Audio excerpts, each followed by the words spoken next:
Assalamualaikum to my lecturer, Dr. Sabaria binti Eni. Now, we from Group 5 would like to present about the report and valuation of land for development. Before I start, let me introduce our group members. My group leader is Iman Nur Ashraf bin Zulkifli, and other group members is Lina Nabila binti Liman, I, Nur Fatin Amirah binti Zailan, Kristina Nur Asha binti Faizal, Muhammad Najmi Mustaqim bin Nazari, and also is Hafiza binti Ishaq. First of all, I will present about the introduction.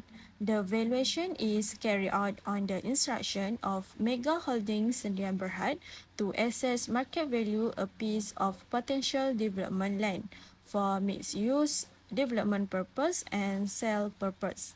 The developer decided to develop and build one type of house on the plantation land in Parit Jambul, Mukim Sri Gading, Batu Pahat in 2 years.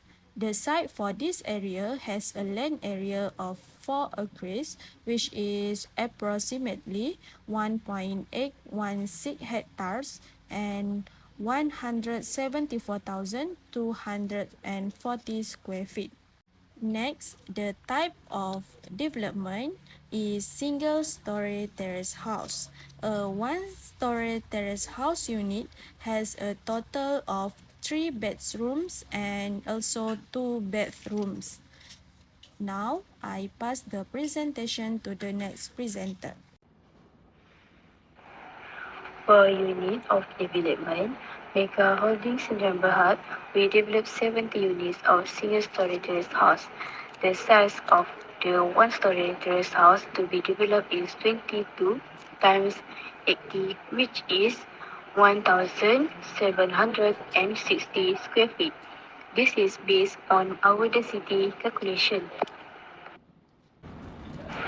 So, this is the city calculation that we use to know that how many houses that we can develop with 4 acres land.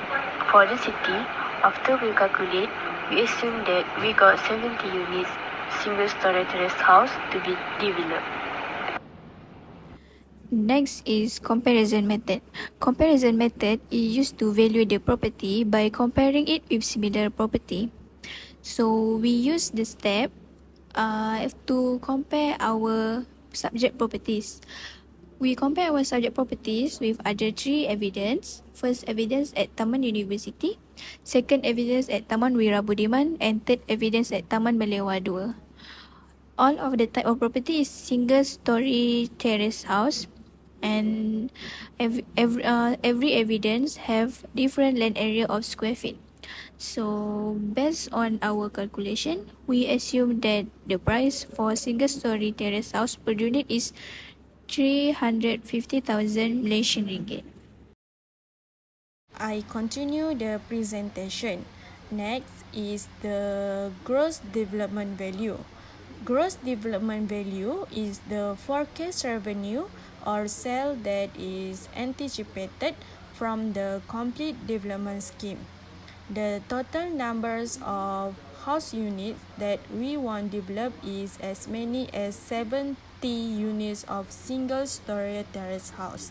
The price for a house unit is 350,000 ringgit. So, for a total of 70 house unit is 24,50,000. Next is the gross development cost. Gross development costs include the infrastructure costs, building costs, and also professional fees. First is the infrastructure costs. Infrastructure costs include the road and drain, sewerage, electricity supply, water supply, and also telephone. So, the total of this infrastructure cost is 917,000 ringgit. Secondly is building cost. The overall cost for 70 unit single-story terrace house is 9,240,000 ringgit. Last but not least, the professional fees. professional fees include the engineering fees and also architecture and quantity surveyors fee. So the total of the professional fees is 969,850 ringgit. Okay, next is residual method calculation. Okay, gross development value for 70 unit single story house is 24 million and 500 ringgit Malaysia. Okay, next, gross development cost. In gross development cost, we have sales operation, registration of title, infrastructure costs, building costs, and professional fees. Okay, the total of this cost is 11,321,850 ringgit Malaysia. Okay, next we have finance costs, contingencies, developers profit and risk. Okay, and the total of gross development cost is 14,799,942.5 ringgit Malaysia. Okay, next we can get net development value. Net development value is 9,700,057 and 50 cent. Okay, after we get net development value, we make adjusted with using present value in 2 years with 10% rate. Okay, present value is 0.8264. Okay, after we make adjusted, we can get market value for land, which is 8,60,127.52 ringgit Malaysia. Okay, let me continue with the discounted cash flow. So, the meaning of the discounted cash flow is to determine either the business or investment is worthwhile for the long term. As you can see on the slide, we have two value of present value, which is the first one is 10% and the second one being 12%. So all the income we have calculated from the residual method. So we can see we got over 11 million, and for the second year we get over 30 million. So we have put the total the expenditure for the project and the net income we get for the year. Next, we have the present value, which is the most important to determine the discounted cash flow and to calculate the investment for the long term.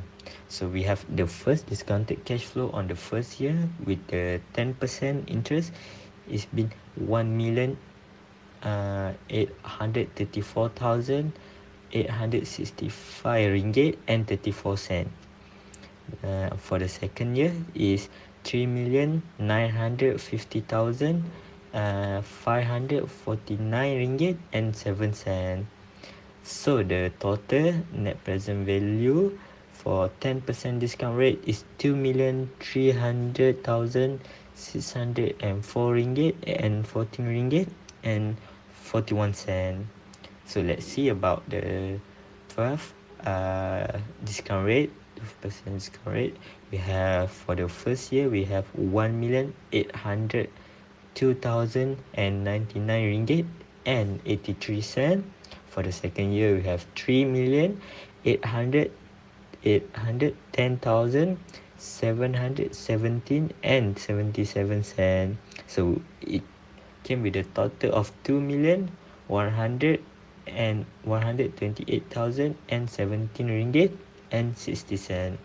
So after we get all the value, we can put in the formula of internal rate return, which is the art low plus the plus in the art in the column RH minus by art low times the net present value for the low, which is 10%, divided by net present value of low 10% minus net present value of high 12%. So as you can see with the formula, we get the total interest rate return is 36.6588%, which means it's a good investment.